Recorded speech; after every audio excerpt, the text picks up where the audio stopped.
Hello everyone, hope you are doing well. So I just wanted to bring up this point about what uh, the confusion regarding Ram, and I see a lot of people confused about this in the social media, and there are some scholars who try to explain him up, and there are some who are skeptic and bring up questions, and I feel both of them are equally ignorant and good actually. It's a good thing that this is at least coming up. So it's a very interesting thing to look for, and if you are really skeptic, just be real skeptic and go look for it. Don't just say because it doesn't make sense to you, just denying it. This is not a sign of an intelligent human being. But if you are skeptic about something, just go ahead and look for it and find it what's the truth. And if you cannot, just say I don't know. Don't say "Okay, this cannot be this doesn't make sense." Just because it doesn't make sense to you, you cannot deny that. You can say I don't understand. But on the other end of the extreme, on the other extreme, there are people who are blindly following Ram, and they say that Ram is our faith, and they are also ignorant because they are not looking for what or who Ram actually is, what Ram stands for. They are not looking for him. They're just casually saying that yes, I believe because my grandfather believed, and my culture, my society or my community believes in Ram, that's why I believe. That's a very dumb thing to say for an intelligent human being, intelligent species on earth. So this is what I am trying to point out, that uh, if we try to look for it, and if we have the real interest, like when you are posting something, like people talk about it, right? I see a lot of videos in internet regarding people of the both extremes, uh, but none of them are really looking for it. Some are convinced that what they believe is true, and some are convinced. Both of them are convinced, actually, both extremes. One believe he doesn't exist and he doesn't matter, and and whoever believes him is a dumb person. And the other extreme is they believe blindly, and they say whoever doesn't believe him, I you know they get violent about that. But this is not the way a human being, a good, like the best intelligent piece of life form possible on earth that we know of. So we should look for it. So basically I just wanted to point out that the Ram, King Ram, from Ramayana, I am not sure if he was real or not. I cannot prove you with papers and birth certificate and all that, and no one can. But and it doesn't like actually matter. That's what I'm trying to point out. It doesn't matter if he was real or not.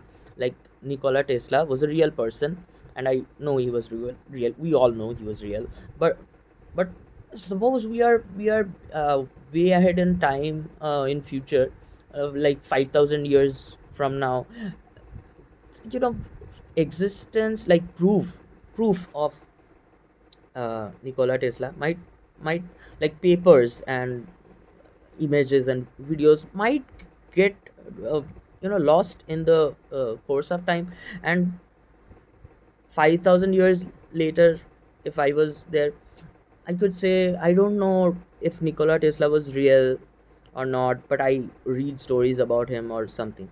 So I'm just saying that I do not know if Ramayana existed or not, but I know for real what, or when Shastra, or like someone like Kabir is talking about Ram, what they are pointing to. So they are not pointing to the King Ram, they are pointing to what Ram stands for. They are pointing to, so in that way, so there are basically two ways you can look at it. One is the physical uh, Ram, the Ram from Ramayana, and there is the truth. You can call it Ram, you can call it Shiva, you can call it whatever you want to call it. You can call it singularity in science terms. Not exactly that, uh, but uh, because it's impossible to for science to reach there. You are seeing how science is getting caught up in uh, s- s- when they are going, like trying to break an atom and go beyond that. They're getting lost in the that uh, quantum entanglement things, and uh, uh, I'm sure you know about those experiments of double slit experiments, where one time when you observe a particle behaves like a particle, and when you don't, it behaves like a wave. So uh, yeah, so basically science is trying to reach there, but there is a barrier. The barrier is the observer. So the thing is, what I'm trying to say is, so do not get confused.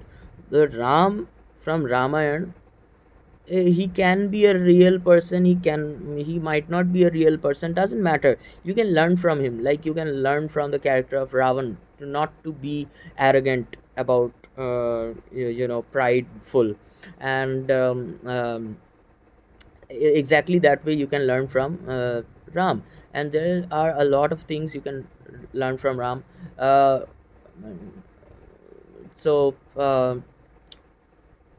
so basically, uh, if there are, like, if I'm saying that if there are two Rams, they are not actually two, but just for the sake of understanding, I'm putting it this way.